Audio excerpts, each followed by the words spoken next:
Blessings. Cuzzo. Hey, you may have seen the other video, may not have, but I was talking about, Putin backing the Russian ruble by gold. It's going to appreciate in value. It's pretty much, neutered the value of the American dollar, and the American dollar wasn't even fertile to begin with. So he's pretty much, just my goodness. But I'm not gonna say too much because YouTube loves to censor. So I'm gonna just let y'all read between the lines. In the video, I was talking about the ruble. You may have heard military aircraft going overhead. I'm close to a military base. No, I'm not in the military. I know people in the military. That's besides the point. The point is this: that Russia is the leader in nuclear power. And with that being said, it's not outside the realm of possibility for us to have a nuclear attack come upon U.S. soil. People may say this is fear-mongering. No, I'm just saying this because I actually care about the people that's going to watch this, and y'all can do something to prepare.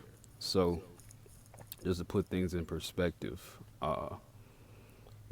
depending on the tonnage of a nuclear warhead, about 500 kilotons, the blast radius would be approximately 2.6 kilometers.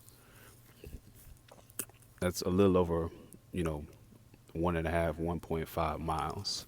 That's the fireball. Everything within that, vaporized. It's likely ceased to exist. Buildings, people, animals, vaporized. From 2.6 to 7 kilometers, that will be the thermal radiation. Things will get so hot so quickly, people will get severe burns, third-degree burns.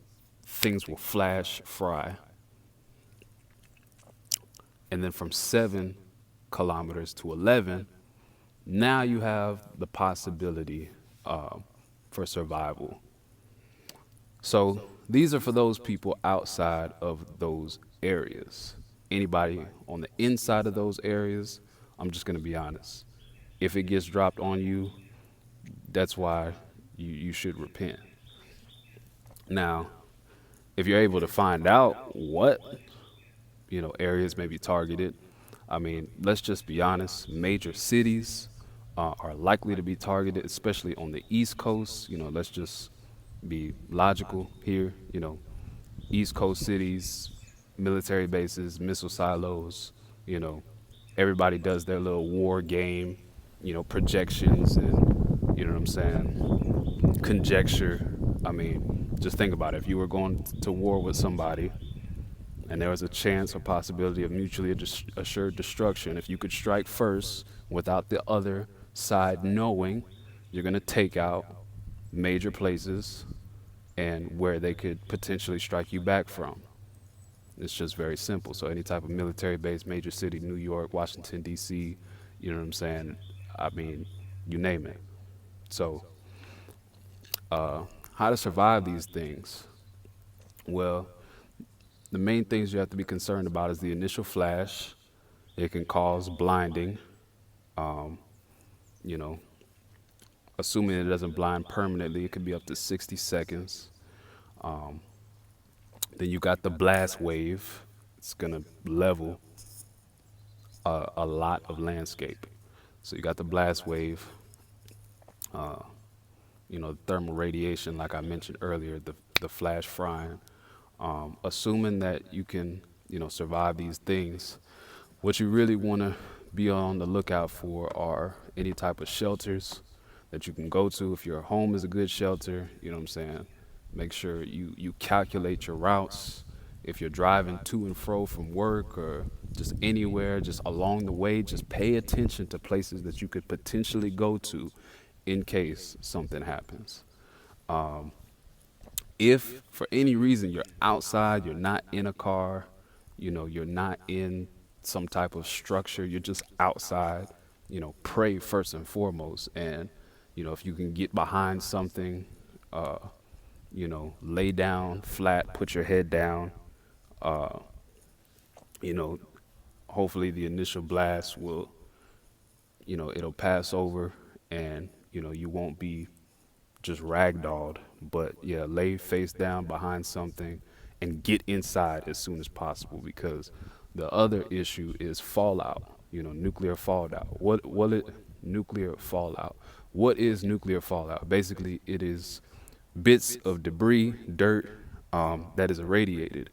And because of, the explosion, it gets thrown, high up into the air, and, it comes down slowly, depending on the weather, winds, it's able to, travel distances, get people sick. But, over time, the fallout, eventually, it all touches back on ground level, and, you won't have to worry about that. So, once you identify certain shelters you can go to, make sure that, you have multiple, in a certain area that you frequent, your home, school, work, library, even underground bunker if possible, if you have access to one.